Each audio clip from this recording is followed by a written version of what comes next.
Le gouvernement rwandais poursuit ses efforts pour promouvoir l'agriculture en vue de garantir la sécurité alimentaire. Le ministère de l'Agriculture et des Ressources animales, MINAGRI, et l'Organisation des Nations Unies pour l'alimentation et l'agriculture, FAO, ont lancé le 27 novembre 2023 à Musanze un programme visant à garantir des systèmes alimentaires durables, dénommé Rwanda Agriculture and Food Systems Policy Learning Program. L'initiative, qui devrait durer 10 mois, a pour but d'intégrer le développement du système alimentaire dans les actions politiques et investissements. Elle intervient dans le plan stratégique du Rwanda pour la transformation de l'agriculture.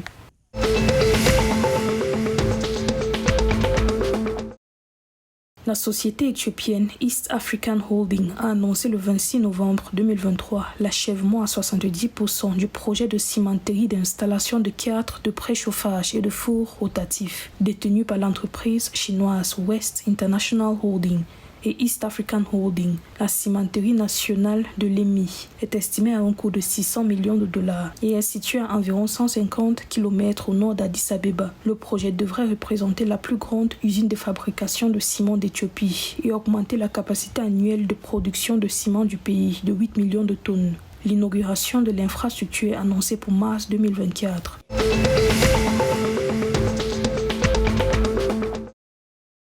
La Cour pénale internationale CPI a mis fin aux enquêtes sur les violences post-électorales de 2007-2008 au Kenya.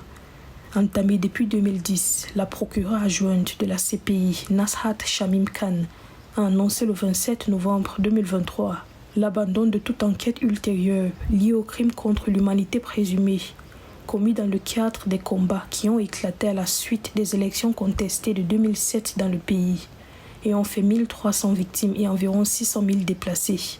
Les enquêtes avaient abouti à des accusations contre 6 suspects dans des affaires de meurtre, d'expulsion et de persécution, notamment l'ancien président Uhuru Kenyatta et l'actuel dirigeant William Ruto. Mais les poursuites contre les 6 accusés ont échoué, faute de preuves suffisantes.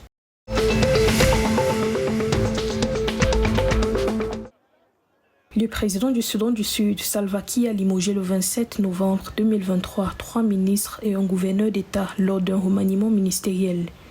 Il s'agit du ministre des Affaires présidentielles, Barnaba Marial Benjamin, du ministre du Commerce et de l'Industrie, Cole Atiangding, du ministre de la Fonction publique, Bangazi Joseph Bakasoro, et du gouverneur de l'État de Warrap, Maniam Bol-Malek. Le décret lu à la télévision nationale n'a pas fourni de raison pour la décision du président Salva Kiir. L'ancien ministre de la Fonction publique, Bangazi Joseph Bakasoro, a été nommé ministre des Affaires présidentielles et William Anyon Cole, nouveau ministre du Commerce et de l'Industrie. Dak Diop Bichok a été nommé ministre de la Fonction publique et Cole Momo, nouveau gouverneur de l'État de Warrap.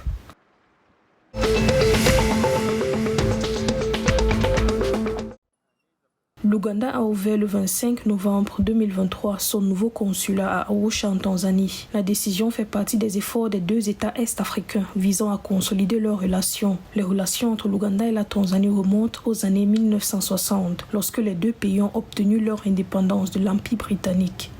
Les 2 pays sont membres de l'Union africaine, du Commonwealth, de la Communauté d'Afrique de l'Est, du Mouvement des pays non alignés et du Groupe des 77. La Tanzanie est un partenaire stratégique de l'Ouganda dans divers domaines, notamment le commerce, la sécurité, l'éducation, l'agriculture et l'énergie.